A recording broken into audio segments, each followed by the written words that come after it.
The Lord's is the earth and its fullness,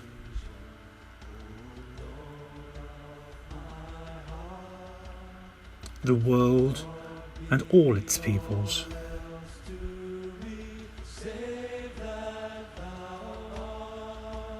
It is He who set it on the seas.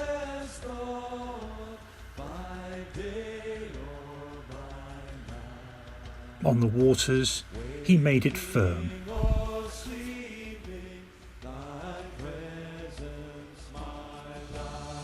Who shall climb the mountain of the Lord?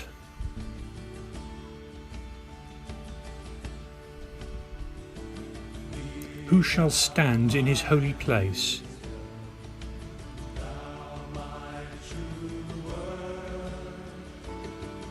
The man with clean hands and pure heart,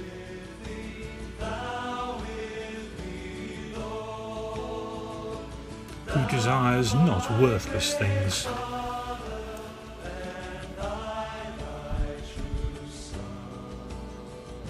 He shall receive blessings from the Lord.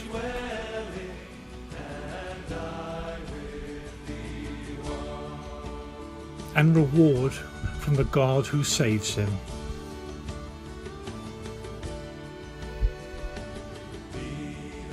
Such are the men who seek Him.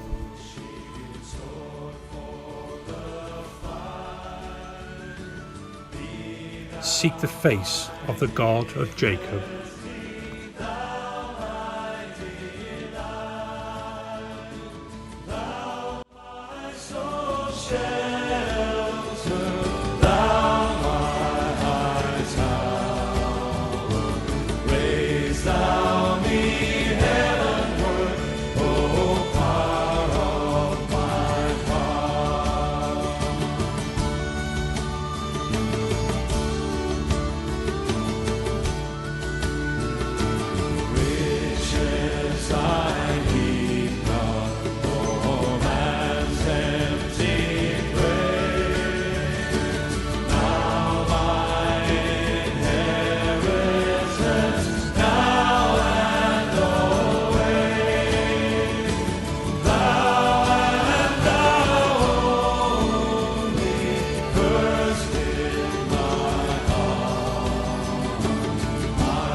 Hello, Monsignor Daniel McHugh.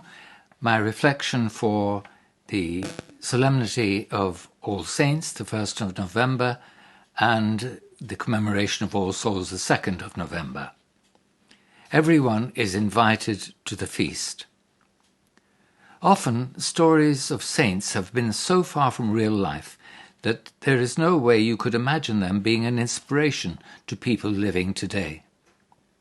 I think it is not so much that they were not real people with faults and failings, but those writing about them felt they had to conjure up a hagiography that left out all blemishes.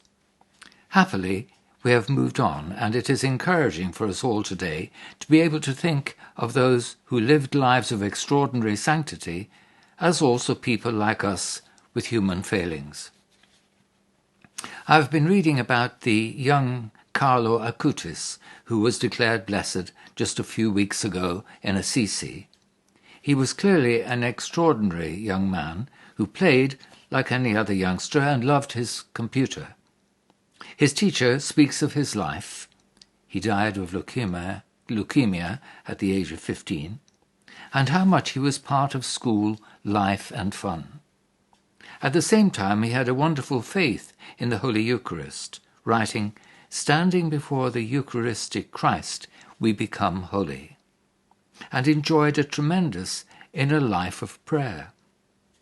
Saying once, Jesus speaks to us within, and we should listen to him and follow him in everything.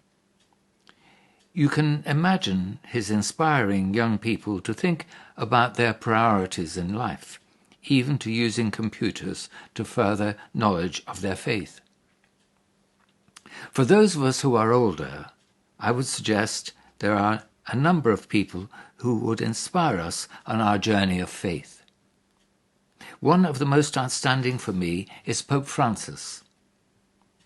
We have had extraordinary popes in my lifetime, and Francis certainly speaks to the world in which we live.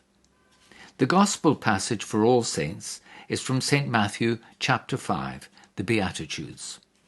They are intended to be the way of life we all strive for, but when you take them really seriously, they involve risk.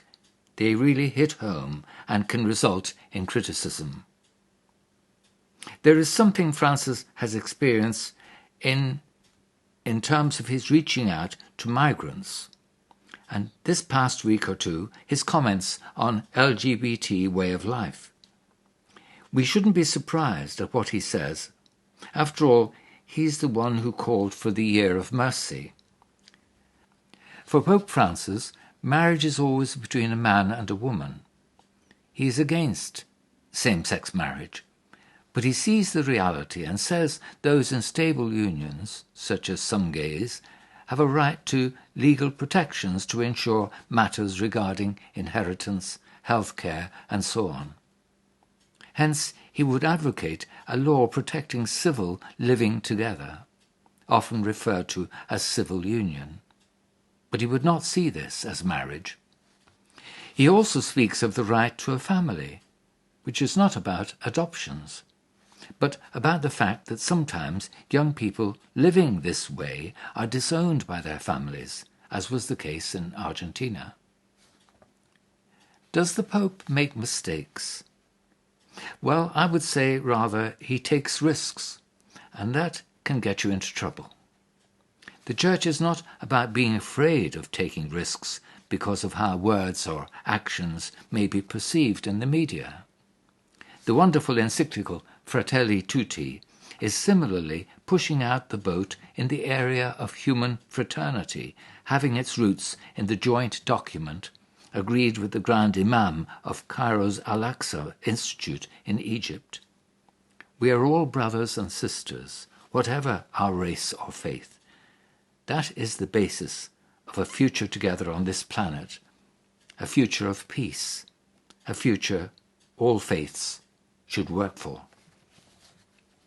On the Feast of All Saints, we too are challenged to live the spirit of the Beatitudes.